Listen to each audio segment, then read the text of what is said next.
And here we are with Jessica Heaton. I'm so happy to have you here on the StoryStream channel.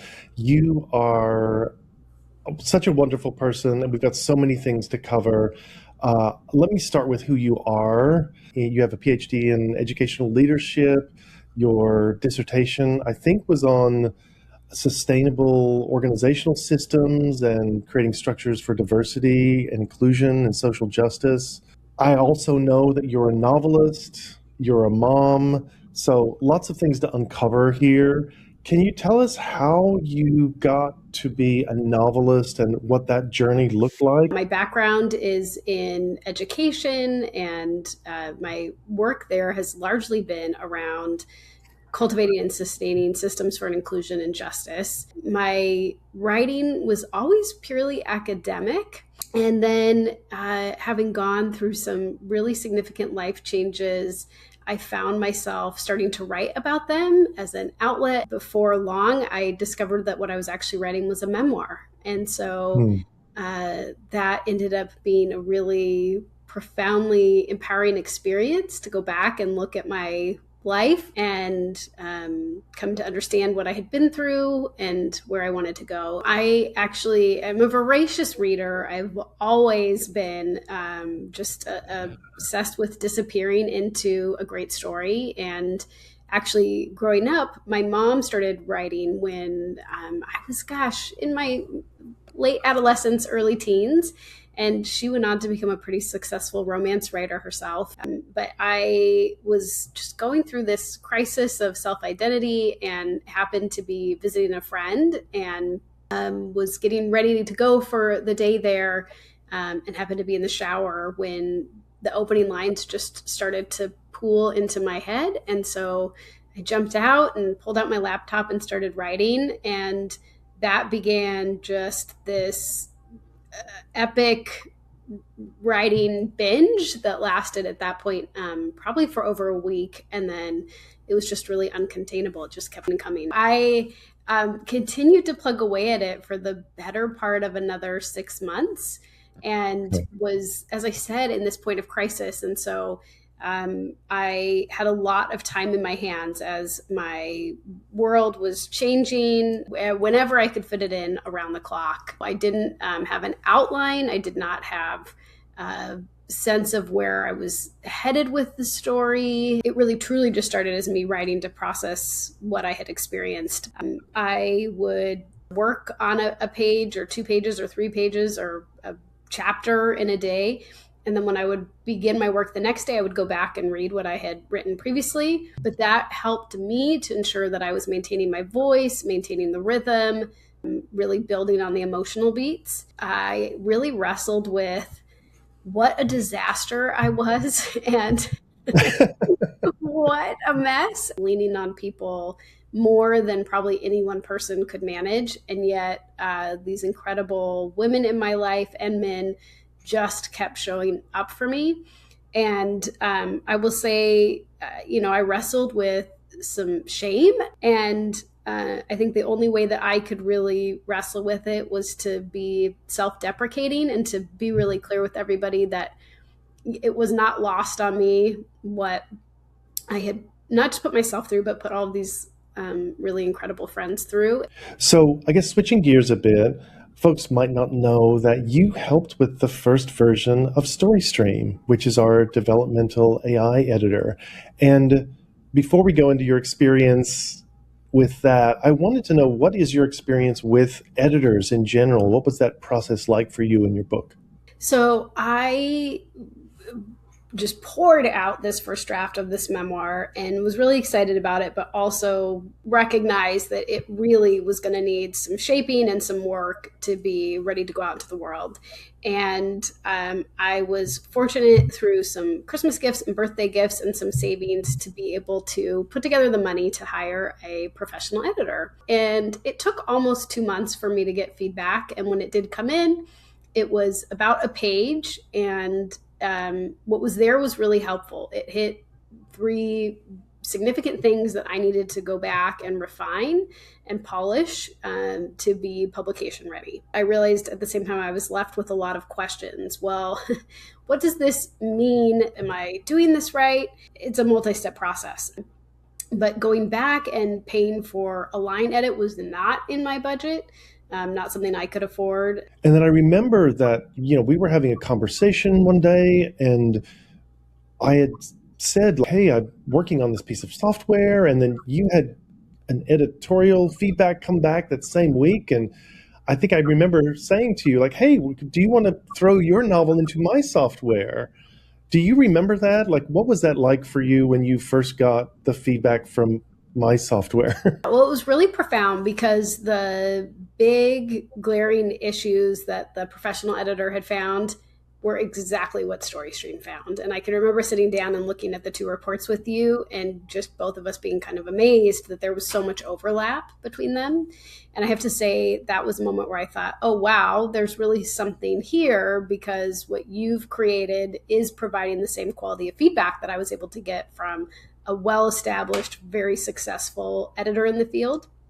I think I did come to that process with some reticence and a lot of skepticism. And I think that came from concerns that many of us share about AI and how it's been developed and used.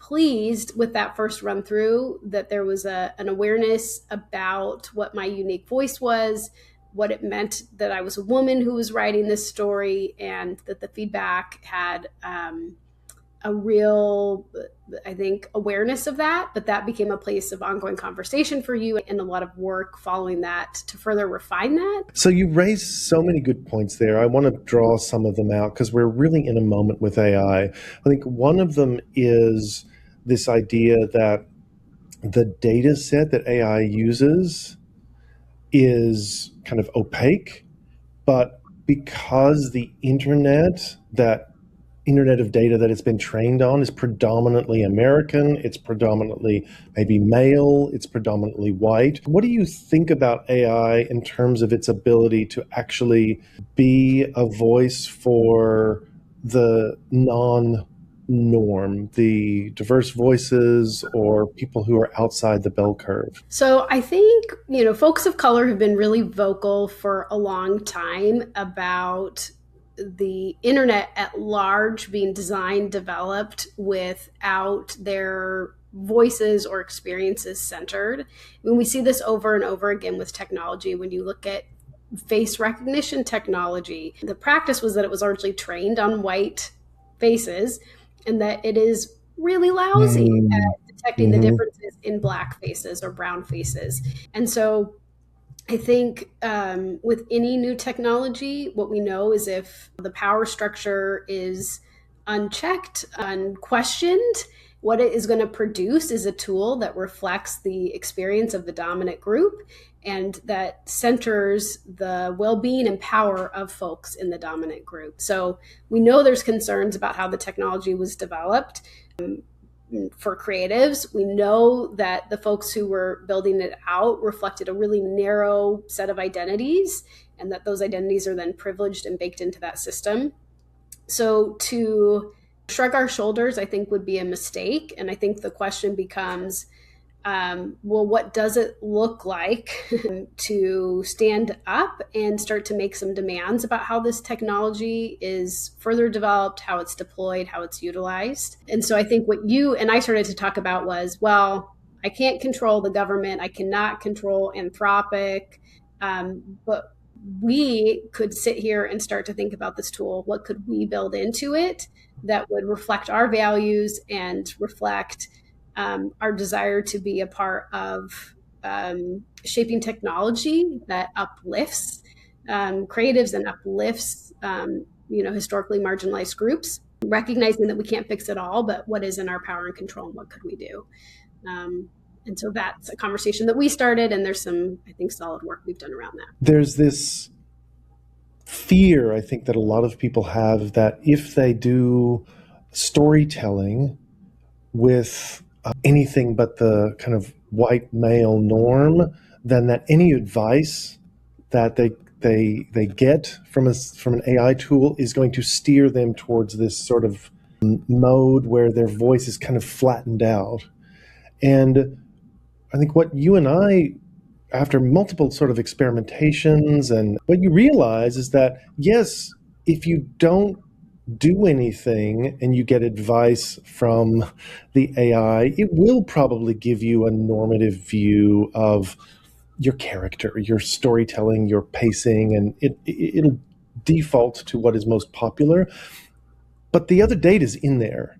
If you want data from a diverse point of view, you have to ask for it. We're not going to try and make you sound like a popular author. In fact, we want to go the other way and we want you to sound more like yourself. And so I think this idea of doing cultural analysis of people's works, we did a lot of work around sensitivity readers. We did a lot of work about making sure that our advice wasn't perpetuating the white norms at the expense of other norms. We did a lot of work around there. How do you feel like that went? Do you feel like it was successful? Are we done? Are we there We're yet? never done. We're never done. I do want to give credit to you because I think you've been really responsive to the feedback that I provided, as have other beta testers. You've got to be at maybe 6,000 hours of coding that you have done to build this piece of software that really does several important things. And one of those is to center the author's voice and to recognize what's unique about it and to accentuate that and to try to grow that. Because I think early on we were in agreement that what makes a great book or a great piece of writing is the unique voice that the author brings. And so we wanted to be sure that anything we put out really cultivated that as opposed to wiped it out. This great example from a novel that you've been working on that takes place in Baja and has characters who are Mexican. And you got some immediate feedback from StoryStream that your portrayal of one of those characters had been reductionist and a little bit stereotypical, and some suggestions about how you could move and shift some things to really fully humanize and empower that person in your novel. And while that is uncomfortable and can cause a lot of feelings as a white person who's wrestling with their privilege, I think StoryStream communicated it to you in a way. And as I read through it, that was like, oh, I can do this. I can really do this. And it felt uplifting. So that was an early win. We had a lot of wonderings about how is StoryStream going to navigate the contextual difference between how we speak about race and interrogate race today. And I think we nailed that. And that was really exciting to get feedback from that author. Look, the first version of this tool I look back on, and it was immature, right? If you just throw your novel into OpenAI, it'll say show, don't tell. And I think the work that we've done, I've done the coding, but I think you've been my brainstorming partner, is really about like, how do you go deeper? And so I've really tried to push the technology to prompt me to like, what do you really mean here? What you've got this sort of paper thin character, this Mexican character, Will, that it doesn't feel like a human. What are you trying to do here, and how could you go deeper? And it leaves you with this feeling that the world is more complex. Your novel is more complex. And it's this sort of depth of positive and negative, that people are flawed and beautiful at the same time. The work that I've seen in my work has, if you program it right, it really pushes you to be a better author and tell better stories. And so that's really our goal here. I think you were a founding member of StoryStream and you really helped push us in that direction. I'm wondering if you can recount some situations where StoryStream has kind of pushed you as an author and really asked you to re-examine yourself, maybe to go deeper into your characters, or even just a craft issue helped you with identify a craft issue that you maybe hadn't seen before.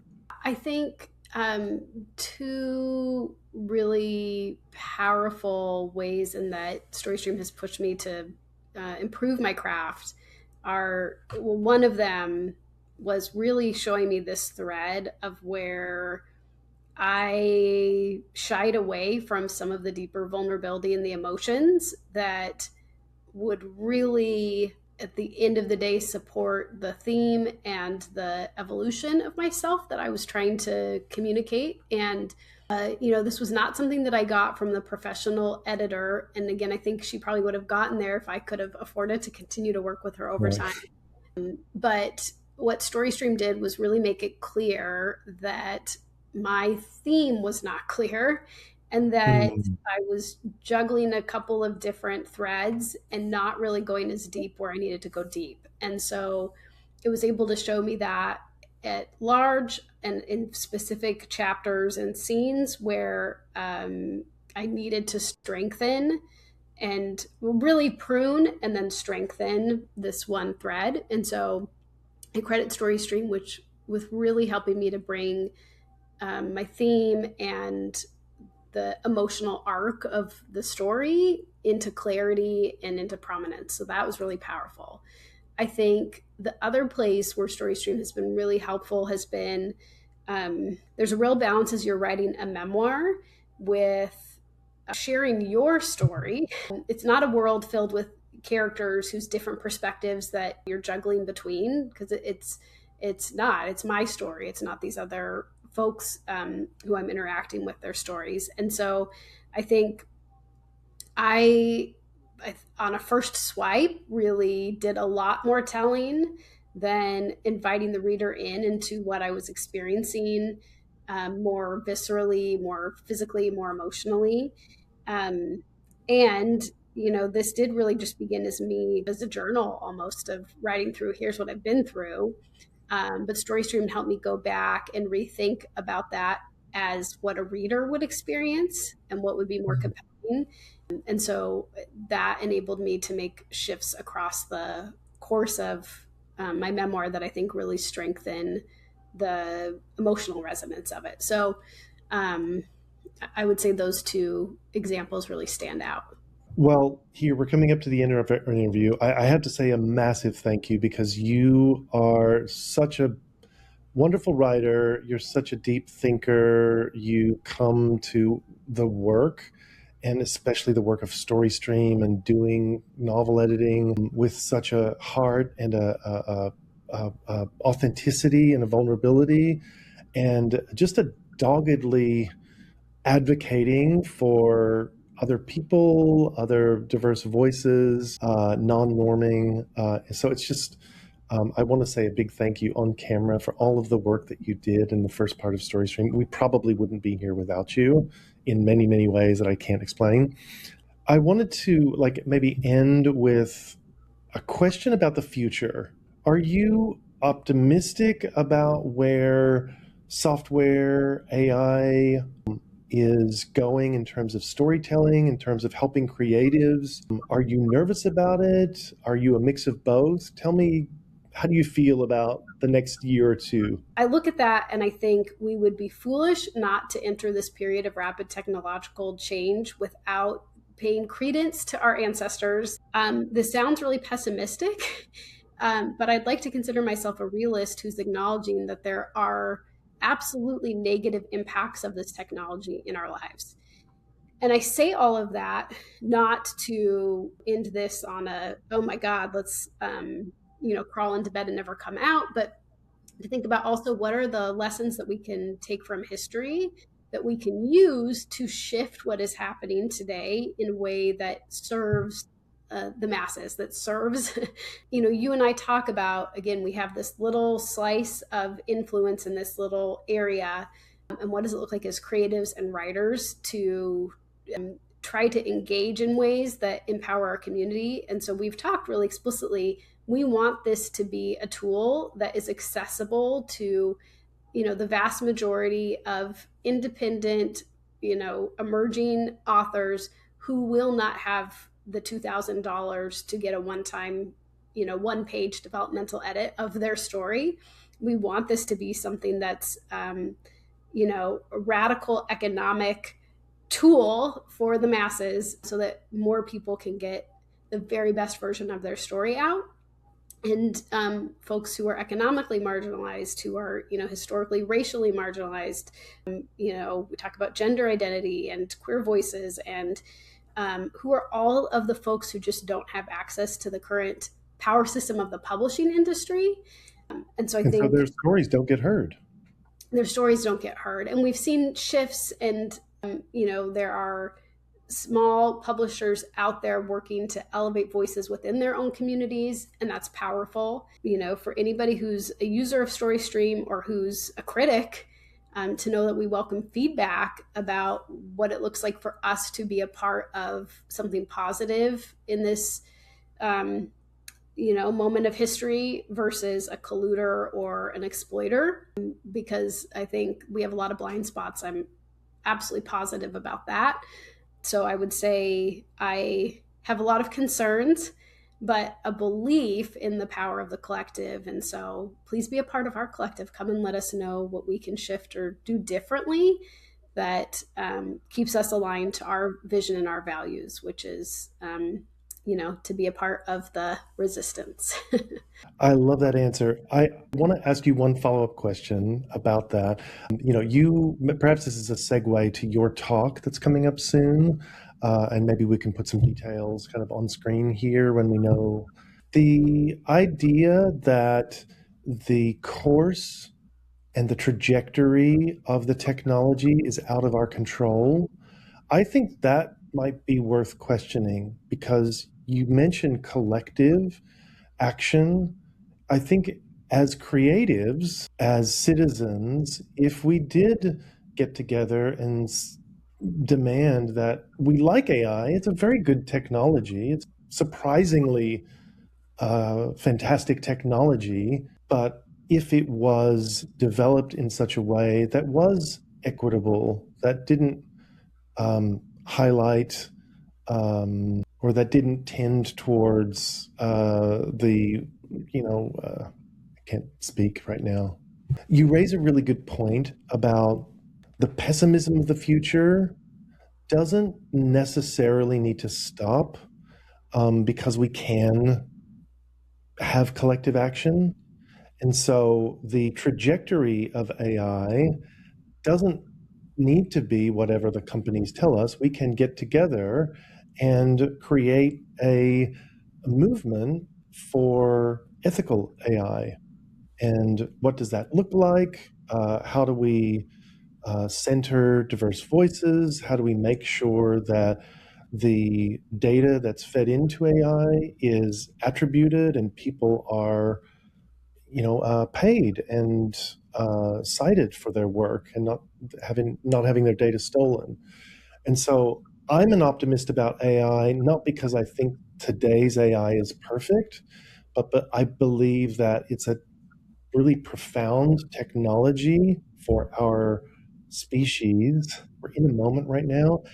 And with collective action, we can all get together and guide it towards a more equitable piece of technology for all of us. Can you tell us anything more about your talk coming up in the future, or is that under wraps at the moment?